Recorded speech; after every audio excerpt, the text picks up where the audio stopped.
ഈ ചടങ്ങിൽ മുഖ്യ പ്രഭാഷണം ആരംഭിക്കുകയാണ്. ഇവിടെ സദസ്സിന് പുറകിൽ നിൽക്കുന്നവരെല്ലാവരും ആ ഇരിപ്പിടങ്ങളിൽ ഉപവിഷ്ടരാകേണ്ടതാണ്. ഇന്ന് മുഖ്യ പ്രഭാഷണം നിർവഹിക്കുന്ന ഡോക്ടർ എൻ ഗോപാലകൃഷ്ണൻ, അദ്ദേഹത്തെ ഞാൻ വേദിയിലേക്ക് ക്ഷണിക്കുന്നു. സ്വാമി വിവേകാനന്ദന് ശേഷം ഇന്ന് നമ്മുടെ കേരള വിവേകാനന്ദൻ എന്നുള്ള നിലയിൽ കേരളത്തിൽ അങ്ങോളം ഇങ്ങോളമല്ല, ഭാരതത്തിനും അകത്തും പുറത്തും സനാതനധർമ്മത്തിന്റെ വൈജയന്തി പാറിയിച്ചുകൊണ്ട് സഞ്ചരിക്കുന്ന ഡോക്ടർ എൻ ഗോപാലകൃഷ്ണൻ, അദ്ദേഹത്തെ ഞാൻ ക്ഷണിക്കുന്നു. അദ്ദേഹത്തിന്റെ വാക്കുകൾക്ക് വേണ്ടി നമുക്ക് ചെവിയോർക്കാം. കൃഷ്ണ ഗുരുവായൂരപ്പ, വേദിയിലിരിക്കുന്ന സംപൂജ്യരും ആരാധ്യരുമായ എൻ്റെ കുടുംബാംഗങ്ങൾക്കും എൻ്റെ മുമ്പിലിരിക്കുന്ന എല്ലാ ബന്ധുജനങ്ങൾക്കും നിറഞ്ഞ ഹൃദയത്തോടുകൂടി ഞാൻ പ്രണാമം അർപ്പിക്കുന്നു.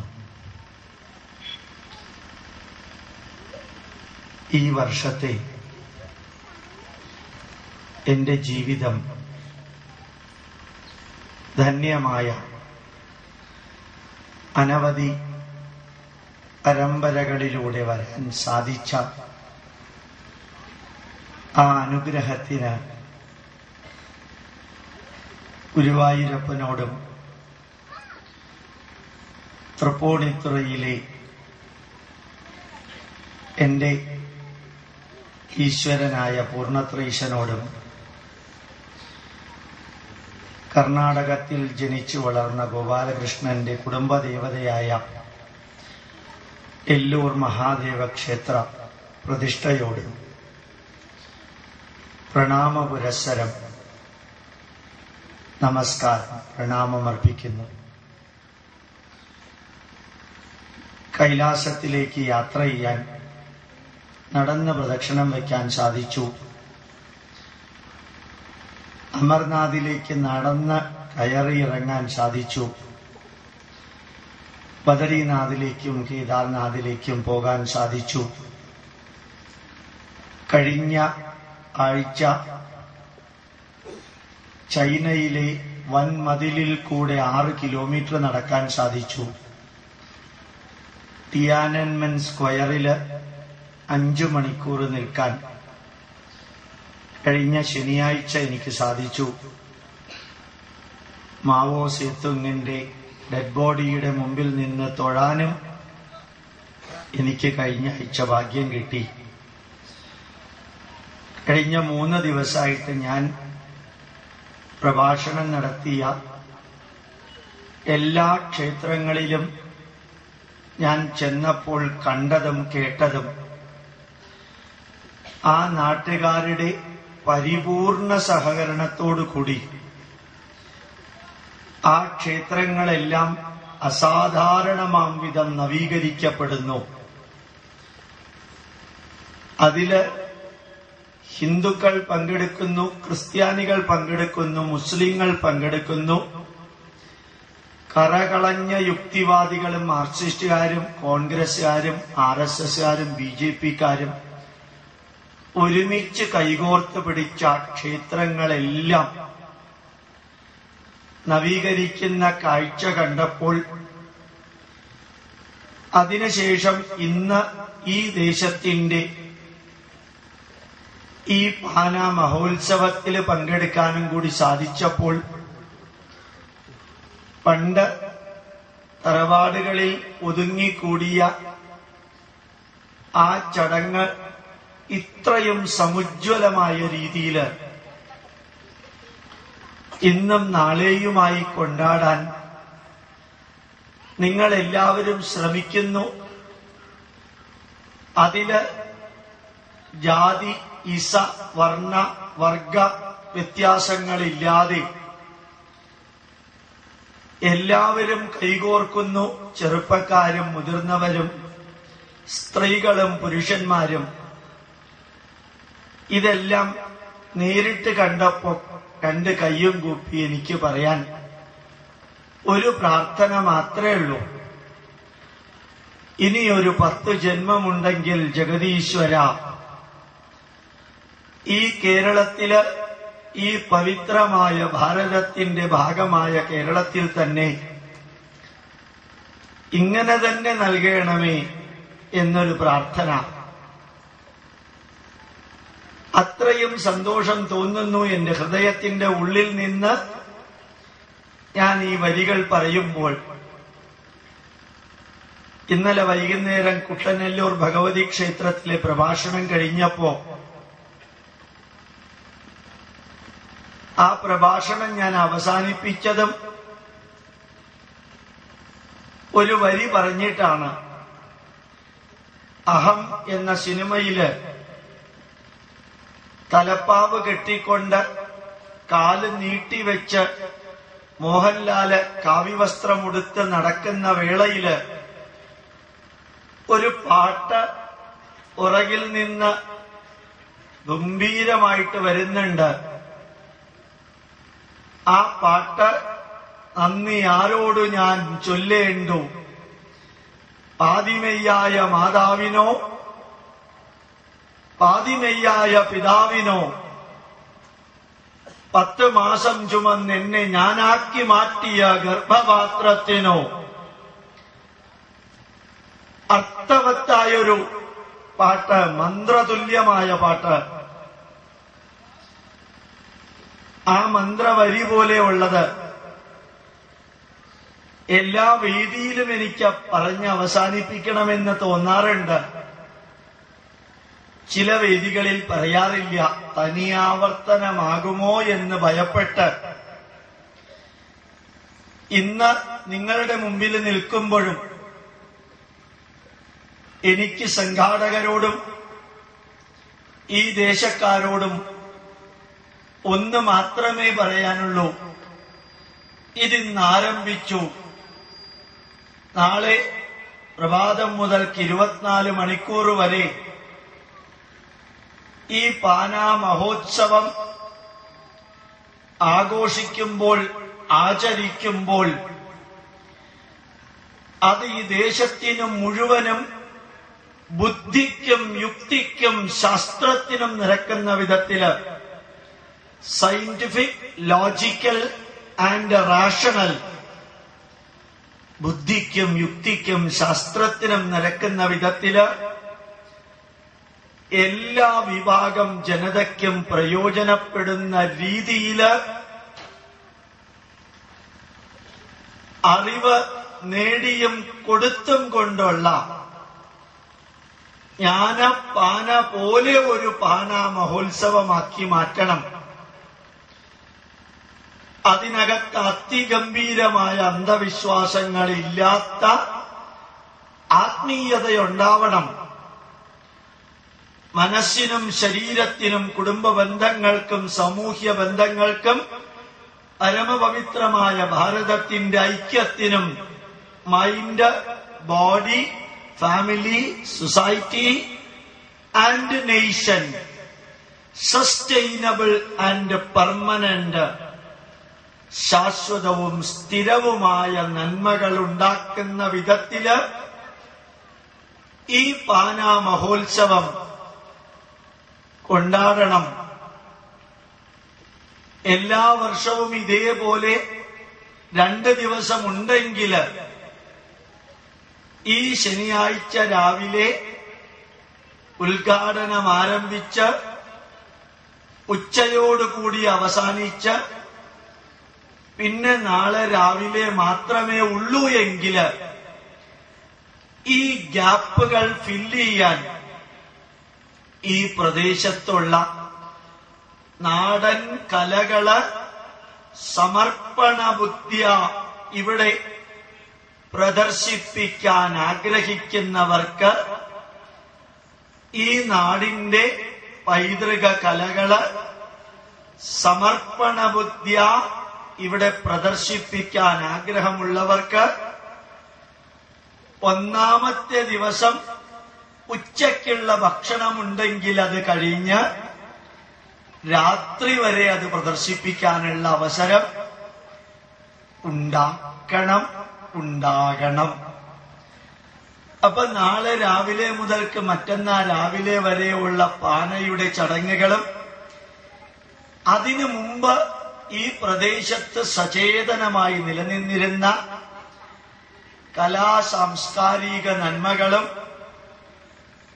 നല്ല പ്രഭാഷണങ്ങളിലൂടെ ബുദ്ധിക്കും യുക്തിക്കും ശാസ്ത്രത്തിനും എന്ന 3 വാക്കുകൾ നേരത്തെ പറഞ്ഞത്, അതിലൂടെ നന്മകൾ പകരാൻ സാധിക്കുന്ന സമഗ്രമായ 2 ദിവസങ്ങൾ 365 ദിവസങ്ങളിൽ നിന്ന് 2 ദിവസങ്ങൾ അടർത്തിയെടുത്തത് ഗംഭീരമായിട്ട് കൊണ്ടാടാൻ സംഘാടകർക്ക് സാധിക്കുകയും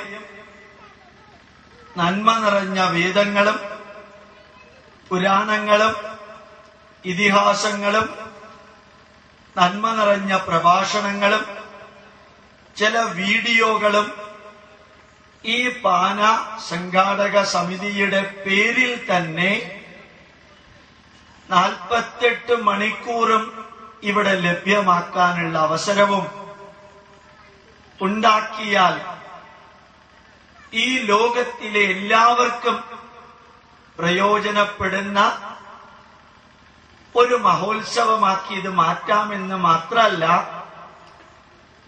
ഇവിടെ നടക്കുന്ന ചടങ്ങുകളുടെ സിഡിയും വിസിഡിയും അത് കോപ്പിറൈറ്റ് ഇല്ലാതെ ജനങ്ങൾക്ക് എത്തിച്ചാൽ അത് ദേശാന്തരങ്ങൾ പ്രചരിക്കും. ഈ വർഷം പാനയ്ക്കു വേണ്ടി ചെയ്ത അതികഠിനമായ പ്രചരണ യജ്ഞം അടുത്ത വർഷം ഇതിന്റെ പകുതി മതിയാവും. അടുത്ത വർഷവും ഇതേപോലെ മാർച്ച് 1-ാമത്തെ ശനിയാഴ്ചയും 1-ാമത്തെ ഞായറാഴ്ചയുമാണ് ഇത് ആഘോഷിക്കുന്നതെങ്കിൽ സ്ഥിരമായിട്ടും ആ ശനി ഞായർ തന്നെ ആക്കാം. ഡേറ്റ് വേണ്ട, ഡേ മതി. അപ്പൊ സാറ്റർഡേ സൺഡേ എല്ലാവർക്കും കിട്ടും. അതെല്ലാവരുടെയും മനസ്സിൽ നിലനിൽക്കുകയും ചെയ്യും. മാർച്ച് 1, 2 ശനി, 1-ാമത്തെയും 2-ാമത്തെയും 1-ാമത്തെ ശനിയും അതിനോട് ചേർന്ന് വരുന്ന ഞായറുമാണ് ഈ പരിപാടിയെങ്കിൽ ആ വീഡിയോ സിഡിയും ഓഡിയോ സിഡിയും ജനങ്ങൾ കോപ്പിയെടുത്ത് വിതരണം ചെയ്യുമ്പോൾ അത് ദേശാന്തരങ്ങളിൽ എത്തുകയും ചെയ്യട്ടെ എന്ന് പ്രാർത്ഥിച്ചുകൊണ്ട് ഞാൻ എന്റെ വിഷയത്തിലേക്ക് കടക്കുകയാണ്. ഞാൻ ഇന്ന് ഏറ്റെടുത്ത വിഷയം സാമൂഹിക ആചാരങ്ങള് മനുഷ്യ നന്മയ്ക്ക് എങ്ങനെ പ്രയോജനപ്പെടുത്തണം, അതാണ് ഇന്നത്തെ ആവശ്യം. ഈ ആഘോഷത്തിന്റെ ആവശ്യം അതാണ്. ഭാരതീയ ആചാരങ്ങള് മുഴുവനും വിവരിക്കുന്നത് ഗൃഹ്യസൂത്രത്തിലും ധർമ്മശാസ്ത്രത്തിലുമാണ്. 6 വേദാംഗങ്ങളാണുള്ളത്. ശിക്ഷ, നിരുക്തം, വ്യാകരണം, ഛന്ദശാസ്ത്രം, കൽപ്പശാസ്ത്രം, ജ്യോതിഷം.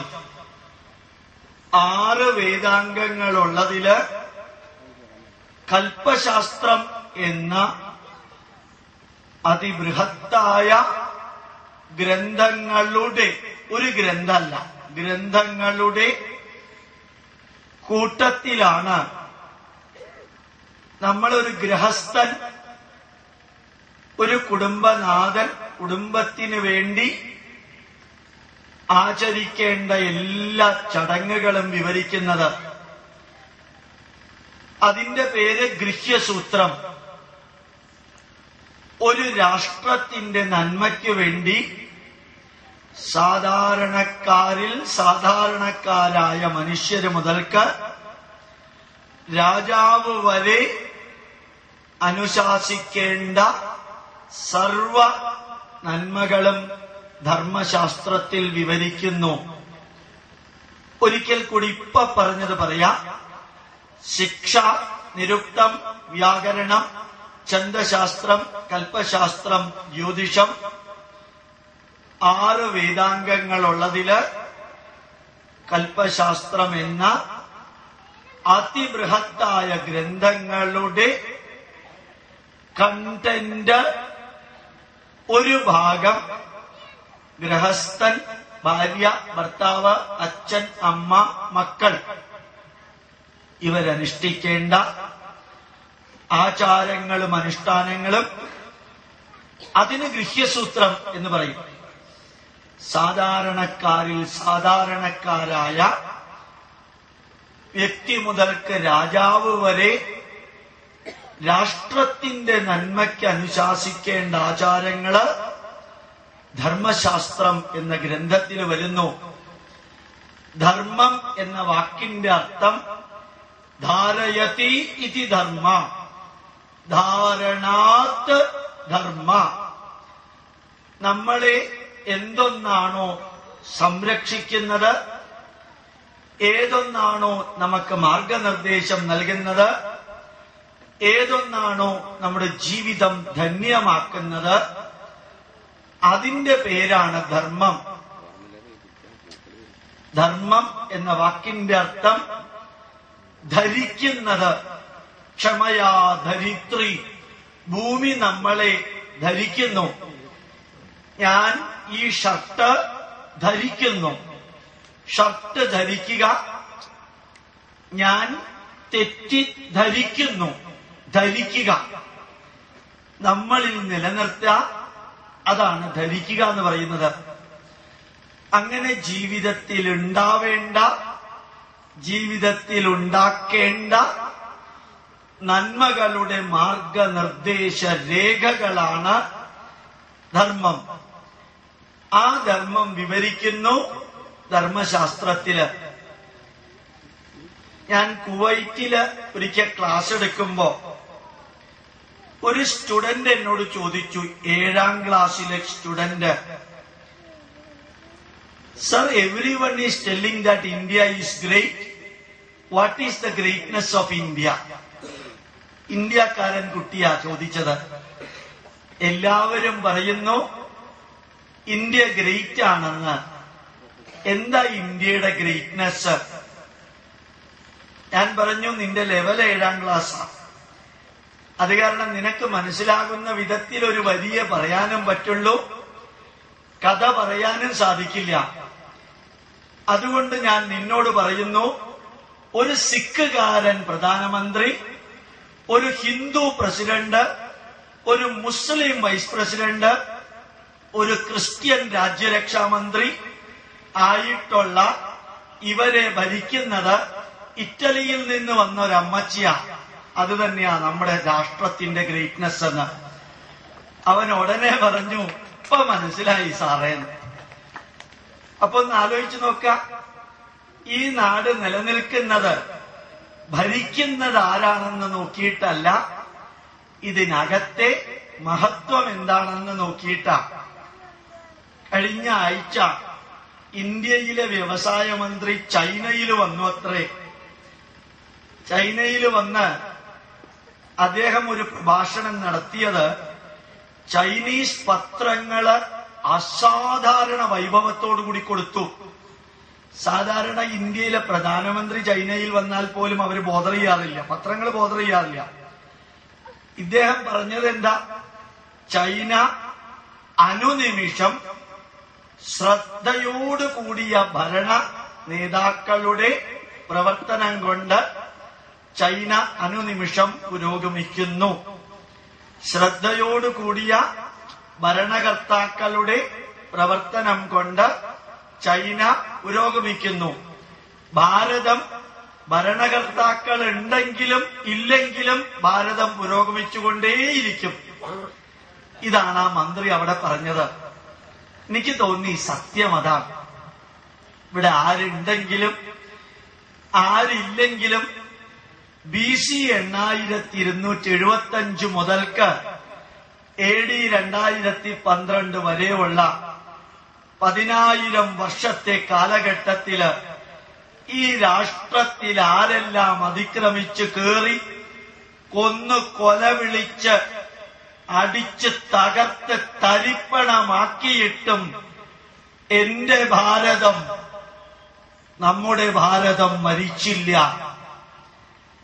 ആഫ്രിക്കൻ കോണ്ടിനെന്റ് 62 വർഷങ്ങൾ കൊണ്ട് ഇംഗ്ലീഷുകാരും മതം മാറ്റി ക്രിസ്ത്യാനികളാക്കിയപ്പോൾ 252 വർഷം ഇംഗ്ലീഷുകാരും ഡച്ചുകാരും പോർച്ചുഗീസുകാരും സ്പെയിൻകാരും ഈ നാട് ഭരിച്ചിട്ടും അതിനു മുമ്പ് ഒരു 600 വർഷം മുഹമ്മദ് ഗസ്നിയും ഗോറിയും മുതൽക്ക് മുഗള സാമ്രാജ്യം വരെ ഭരിച്ചിട്ടും ഭാരതം മരിച്ചില്ല.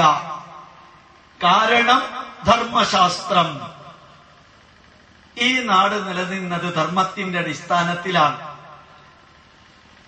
ചിലപ്പോ ചിലര് പറയാറുണ്ട്, ഞാനും പറയാറുണ്ട്,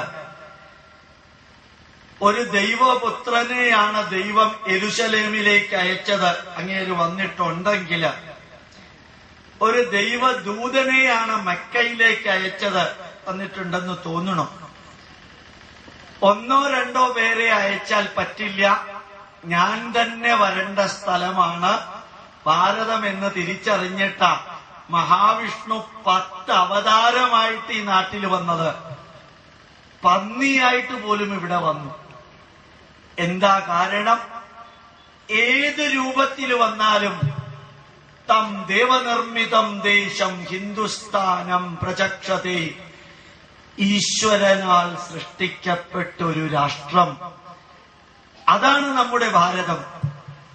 അത് നിലനിന്നത് കൽപ്പശാസ്ത്രത്തിന്റെ ഭാഗമായ ധർമ്മശാസ്ത്രത്തിന്റെ വിവരിക്കുന്ന നിയമങ്ങൾ അനുസരിച്ച്. ആ ധർമ്മശാസ്ത്രത്തില് 5 ആചാരങ്ങൾ പറയുന്നുണ്ട്. ധർമ്മശാസ്ത്രത്തില് 5 ആചാരങ്ങൾ പറയുന്നത് ഒന്ന് മനസ്സിൽ ഓർമ്മിച്ചേക്കണം. ഒന്ന്, മനസ്സിന്റെ നന്മയ്ക്കുള്ള അനവധി ആചാരങ്ങള്. 2, ശരീരത്തിന്റെ ആരോഗ്യത്തിനുള്ള ആചാരങ്ങളുടെ പരമ്പരകള്. 3, ഭാര്യ ഭർത്താവ് തമ്മിലുള്ള ബന്ധം, മാതൃപിതൃ പുത്രബന്ധം. ഇങ്ങനെ മാതാവ്, പിതാവ്, ഭാര്യ, ഭർത്താവ്, മക്കൾ, 5 തരത്തിലുള്ള കുടുംബ ഘടകങ്ങളുടെ പരസ്പര ബന്ധം നിലനിർത്താനുള്ള ആചാരങ്ങൾ. ഇപ്പൊ മൈൻഡ്, ബോഡി, ഫാമിലി. 3-മത്തേത് ഇന്നത്തെ കാര്യം സമൂഹത്തിന്റെ സസ്റ്റൈനബിൾ ആൻഡ് പെർമനന്റ്, ശാശ്വതവും സ്ഥിരവുമായ നന്മയ്ക്കുതകുന്ന ആയിരക്കണക്കിന് ആചാരങ്ങള്. ഒന്നുകൂടി ഞാൻ ആവർത്തിക്കാം. അത് തന്നെ സമൂഹത്തില് പ്രായമായവരുണ്ട്, ചെറുപ്പക്കാരുണ്ട്, സ്ത്രീകളുണ്ട്, പുരുഷന്മാരുണ്ട്, ക്ഷേത്രത്തിൽ പൂജ നടത്തുന്ന പൂജാരിമാരുണ്ട്, വയലിൽ പണിയെടുക്കുന്ന സാധാരണക്കാരുണ്ട്. എല്ലാ വിഭാഗങ്ങളെയും ഒരുമിച്ച് ചേർത്തുകൊണ്ട് ഒരു സമൂഹത്തിന്റെ, ഒരു നാടിന്റെ, ഒരു സംസ്ഥാനത്തിന്റെ, ഒരു രാഷ്ട്രത്തിന്റെ നിലനിൽപ്പിന് വേണ്ടുന്ന ആചാരങ്ങൾ. റെപ്യൂട്ടേഷൻ, മനസ്സിന്റെ നന്മയ്ക്ക്, ശരീരത്തിന്റെ നന്മയ്ക്ക്, കുടുംബ ബന്ധങ്ങളുടെ ദൃഢീകരണത്തിന്, സാമൂഹിക ബന്ധങ്ങൾ ഉയരങ്ങളിലേക്കും വളർത്തുന്നതിലേക്കും കൊണ്ടുപോകാൻ, രാഷ്ട്രത്തിന്റെ ഐക്യത്തിന് 5 തരത്തിലുള്ള ആചാരങ്ങളുടെ പരമ്പര. എത്രയാ ആചാരങ്ങളെന്ന് വിവരിക്കാനേ സാധ്യമല്ല. പഠിച്ചു തുടങ്ങാനേ പറ്റുള്ളൂ, പഠിച്ച് അവസാനിപ്പിക്കാൻ പറ്റില്ല. തുടക്കമാവാം, അവസാനമെത്തില്ല. അത്രയുമുണ്ട് ആചാരങ്ങള്. അതിനകത്ത് കുങ്കുമപ്പൊട്ട് തൊടുന്നതും തുളസി ചെവിയിൽ വെക്കുന്നതും ഒരാളെ കാണുമ്പോ തൊഴുന്നതും അതുപോലെ ഭക്തി ആദരവോടുകൂടി ഒന്ന് ചിരിക്കുന്നതും ആചാരത്തിന്റെ ഭാഗമാണ്. ജീവിതം മുഴുവനും ആചാരപ്രഭവോ ധർമ്മ ധർമ്മസ്യ പ്രഭുരച്യുത.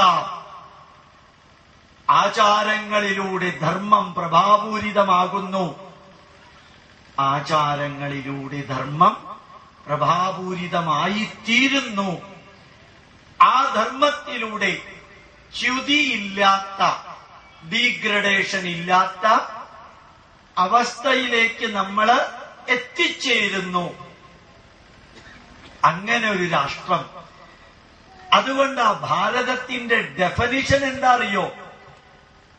ആസിന്ധോ സിന്ധുപര്യന്തം യസ്യ ഭാരതഭൂമികം മാതൃഭൂഹു പിതൃഭൂഹു പുണ്യഭൂഹു കർമ്മഭൂഹു യജ്ഞഭൂഹു ജ്ഞാനഭൂശ്ചൈവ സ Y ഹിന്ദുരിതി സ്മൃത.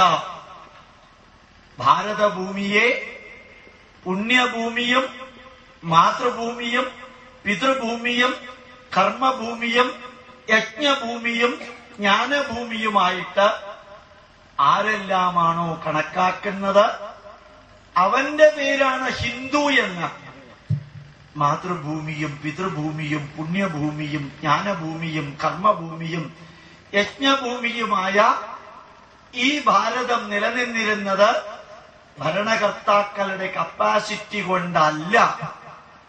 Doctor APJ Abdul Kalam, ലോകമറിയപ്പെടുന്ന ശാസ്ത്രജ്ഞനായ പ്രസിഡന്റ് ഓഫ് ഇന്ത്യ, അദ്ദേഹം ഹൈദരാബാദില് പത്രപ്രവർത്തകരോട് നടത്തിയ ഒരു പ്രഭാഷണത്തില് പറയുകയുണ്ടായി, India has never invaded any other country with military force. Bharatam ഒരു രാജ്യത്തിലേക്കും സൈനിക ശക്തി കൊണ്ട് അതിക്രമിച്ച് കയറിയിട്ടില്ല. We have never allowed any invaders to go back if they invaded India. ഈ രാഷ്ട്രത്തിലേക്ക് അതിക്രമിച്ച് കടന്നവരെ ആരെയും തിരിച്ചു പോകാൻ അനുവദിച്ചിട്ടുമില്ല. അങ്ങനെ ഒരു രാഷ്ട്രത്തിന്റെ നന്മകള് നിങ്ങളുടെ പത്രമാധ്യമങ്ങളിലൂടെ ജനങ്ങൾക്ക് എത്തിക്കണം എന്നാ അദ്ദേഹം പറഞ്ഞത്. ഈ വരി നിങ്ങൾ കേട്ട് കാണില്ല. ആരാ ഇത് പറഞ്ഞെന്നറിയോ? ഇത് doctor APJ Abdul Kalam recoat ചെയ്തതാ, അദ്ദേഹം ഉണ്ടാക്കിയതല്ലാതെ. ഈ വരി പറഞ്ഞത് അലക്സാണ്ടറുടെ അമ്മയാണ്. അലക്സാണ്ടർ എന്ന് പറയുമ്പോ PC അലക്സാണ്ടർ അല്ല. ഒരു 2300 വർഷങ്ങൾക്ക് മുമ്പ് ഭാരതത്തിലേക്ക് കയറിയ അലക്സാണ്ടർ. ഒരു വാക്കും കൂടി അതിൽ ചേർക്കാറുണ്ട്, അലക്സാണ്ടർ ദ ഗ്രേറ്റ് എന്ന്. അത് ചേർക്കാൻ എന്റെ മനസ്സ് അനുവദിക്കണില്ല. അതുകൊണ്ട് ഞാൻ ദി ഗ്രേറ്റ് എന്ന് ഞാൻ ചേർക്കണില്ല. നിങ്ങൾ വേണമെങ്കിൽ പിന്നീട് ചേർത്തോളാം. എന്റെ നാട്ടിൽ ആക്രമിച്ച് കയറി ഇവിടെ ഉള്ളവരെ കൊന്നു കുഴിച്ചു മൂടിയ മനുഷ്യനെ ദ ഗ്രേറ്റ് എന്ന് പറയാൻ എനിക്ക് കുറച്ച് വിഷമമുണ്ട്. അതേപോലെ അവനവന്റെ രാഷ്ട്രത്തെ ഡിസ്കവർ ചെയ്യേണ്ടി വന്ന, അവനവന്റെ രാഷ്ട്രത്തെ ഡിസ്കവർ ചെയ്യേണ്ടി വന്ന ഒരു പ്രധാനമന്ത്രിയെ പണ്ഡിറ്റ് എന്ന് പറയാനും കുറച്ച് വിഷമം എനിക്കുണ്ട്. അത് കാരണം നിങ്ങൾ യുക്തന്മാരിൽ ചേർക്കുകയോ ചേർക്കാണ്ടിരിക്കുകയോ ചെയ്യാം. ആ അലക്സാണ്ടർ ഇവിടേക്ക് വരാൻ കാരണം എന്താ അറിയോ? അദ്ദേഹം കുതിരപ്പുറത്ത് കയറി സവാരി പഠിച്ച് സ്വന്തം വീട്ടിൽ ഭയങ്കര സ്പീഡില് കുതിരപ്പുറത്ത് കയറി ഓടിച്ചപ്പോ അമ്മ നോക്കി നിക്ക. അപ്പൊ അമ്മയോട് പറഞ്ഞു, ഞാൻ കുതിരയെ ഓടിക്കണ കണ്ടില്ലേ, ഈ കുതിരയെ കൊണ്ട് ഞാൻ ലോകത്തെ കീഴ്പ്പെടുത്താൻ പുറപ്പെടുകയാണെന്ന് പറഞ്ഞു. ചിരിച്ചുകൊണ്ട് അമ്മ മകനോട് പറഞ്ഞു, എന്നാൽ അമ്മയ്ക്കൊരാഗ്രഹമുണ്ട്, സാധിപ്പിച്ചു തരുമോ എന്റെ മകൻ എന്ന്. അപ്പ അലക്സാണ്ടർ പറഞ്ഞു, അമ്മയുടെ എന്താഗ്രഹവും ഞാൻ നിർവഹിച്ചു തരാം. അപ്പൊ അമ്മ പറഞ്ഞത് എന്താണെന്നറിയോ? കിഴക്ക് ഈശ്വരൻ നേരിട്ട് അവതരിച്ചൊരു രാഷ്ട്രമുണ്ട്, ഭാരതമെന്ന പേര്. അതിലൂടെ ഒഴുകുന്ന ദേവനദിയായ ഒരു നദിയുണ്ട്, ഗംഗ. ആ ഗംഗയിലെ ഒരു കുമ്പിള് വെള്ളം അമ്മ മരിക്കുന്നതിന് മുമ്പ് അമ്മയുടെ വായിലേക്ക് ഒഴിച്ചു തരാൻ കൊണ്ടുവരാൻ പറ്റുമോ മകനെ എന്നൊരു ചോദ്യം. അലക്സാണ്ടർ എന്താ മറുപടി പറഞ്ഞറിയോ? അലക്സാണ്ടർ പറഞ്ഞു, ഗംഗാനദിയിലെ വെള്ളമല്ല, ആ രാഷ്ട്രത്തെ ഞാൻ അമ്മയുടെ കാലിന്റെ മുമ്പില് സമർപ്പിക്കാം. അപ്പോ അലക്സാണ്ടറുടെ അമ്മ പറഞ്ഞു, ആ രാഷ്ട്രം സൈനിക ശക്തി കൊണ്ട് ലോകത്തിലെ ഒരു രാഷ്ട്രത്തെയും കീഴ്പ്പെടുത്തിയിട്ടില്ല. അവിടേക്ക് സൈനിക ശക്തിയും കൊണ്ട് പോയവരെ ആരെയും തിരിച്ചു പോകാനൊട്ട് അനുവദിച്ചിട്ടുമില്ല. അതുകൊണ്ട് മകനെ, അങ്ങോട്ട് പോകുന്നത് മറ്റു രാജ്യത്തിലേക്ക് പോണ മാതിരിയല്ല, എന്നാ ഞാൻ അമ്മയ്ക്ക് കാണിച്ചു തരാന്ന് പറഞ്ഞിട്ടാണ് അലക്സാണ്ടർ ഇങ്ങോട്ട് വന്നത്. ആ അമ്മയുടെ വരിയാണ് ഡോക്ടർ APJ അബ്ദുൽ കലാം കൂട്ടി ചെയ്തത്. ഇത് ഞാൻ ഇവിടെ പറഞ്ഞത് എന്തിനാണെന്നറിയോ? ഈ രാഷ്ട്രം നിലനിന്നിരുന്നത് ഭരണാധികാരികളുടെ കപ്പാസിറ്റി കൊണ്ടല്ല, മറ്റ് 239 രാഷ്ട്രവും നിലനിൽക്കുന്നത് പോലെയല്ല. ഈ രാജ്യത്തിലെ ഇന്നത്തെയും 121 കോടി ജനത ഈ ഭൂമി ഭാരതത്തിൽ ജീവിക്കുന്നത് മറ്റ് ഭൂമിയിലുള്ള 703 കോടി ജനത ജീവിക്കുന്ന മാതിരി അല്ല. ഈ രാഷ്ട്രം നിലനിൽക്കുന്നത് ഇതിന്റെ ചൈതന്യം കൊണ്ടാണ്. ഏതായാലും അത് മനസ്സിലാക്കിയ ഒരാളുണ്ടെന്ന് തോന്നുന്നു, ഉമ്മൻചാണ്ടി. അദ്ദേഹത്തിന് അത് അറിയാമെന്ന് തോന്നുന്നു. ഞാനുണ്ടെങ്കിലും ഞാനില്ലെങ്കിലും ഈ നാട് ഭംഗിയായിട്ട് പോകും. ഇതിനു മുമ്പ് ഭരിച്ച പലർക്കും ഒരു തോന്നലുണ്ടായിരുന്നിരിക്കാം, എനിക്ക് മുഴുവൻ അറിഞ്ഞൂടാ, ഞാനില്ലെങ്കിൽ ഈ നാട് കുത്തുവാള എടുക്കുന്ന ഇല്ല. അതിൽ 5 ദിവസം ഭരിച്ചവരും 5 മാസം ഭരിച്ചവരും 5 വർഷം ഭരിച്ചവരും 55 വർഷം ഭരിച്ചവരും ഈ നാട്ടിലുണ്ടെങ്കിലും ഇല്ലെങ്കിലും ഈ നാടിങ്ങനെ പോകും, ഒരു സംശയമില്ല. ഞാൻ ചിലപ്പോ പറയാറുണ്ട്, 4 പേരാ ചിരിക്കുകയും കരയുകയും ചെയ്യാത്തത്. ഒന്ന് രമണ മഹർഷി, അദ്ദേഹം ചിരിച്ചിട്ടുമില്ല കരഞ്ഞിട്ടുമില്ല. 2 വേദവ്യാസൻ, ചിരിച്ചിട്ടുമില്ല കരഞ്ഞിട്ടുമില്ല. 3 ശ്രീകൃഷ്ണൻ, ചിരിച്ചിട്ടുമില്ല കരഞ്ഞിട്ടുമില്ല. 4 ഡോക്ടർ മൻമോഹൻ സിംഗ്, ചിരിച്ചിട്ടുമില്ല കരഞ്ഞിട്ടുമില്ല. അങ്ങനെ ഇങ്ങനെ പോവാണ്, യാതൊരു കുഴപ്പമില്ലാതെ. ഇവരൊക്കെ ആരുണ്ടെങ്കിലും ഇല്ലെങ്കിൽ ഈ നാട് പോകും മുമ്പോട്ട്. അതിന് കാരണം 6 വേദാംഗങ്ങളിൽ ശിക്ഷ, നിരുക്തം, വ്യാകരണം, ഛന്ദശാസ്ത്രം, കൽപ്പശാസ്ത്രം, ജ്യോതിഷം എന്നുള്ളതിൽ 5ാമത്തെ വേദാംഗമായ കൽപ്പശാസ്ത്രത്തിലെ ധർമ്മശാസ്ത്രത്തിന്റെ അകത്ത് ഭാരതം ധർമ്മോ രക്ഷതി രക്ഷിത ധർമ്മമേവ ഹതോ ഹന്തി, ധർമ്മത്തെ രക്ഷിക്കുന്നവനെ ഈ ധർമ്മം രക്ഷിക്കും, ധർമ്മത്തെ നശിപ്പിക്കുന്നവനെ ധർമ്മം നശിപ്പിക്കും. അതേപോലെ ഇവിടെ പറഞ്ഞിരിക്കുന്നു, സ്ത്രീയശ്ച അപുരുഷാ മാർഗം സർവാഭരണഭൂഷിത നിർഭയ പ്രതിപദ്യന്തേ തഥാ രക്ഷതി ഭൂമിപ.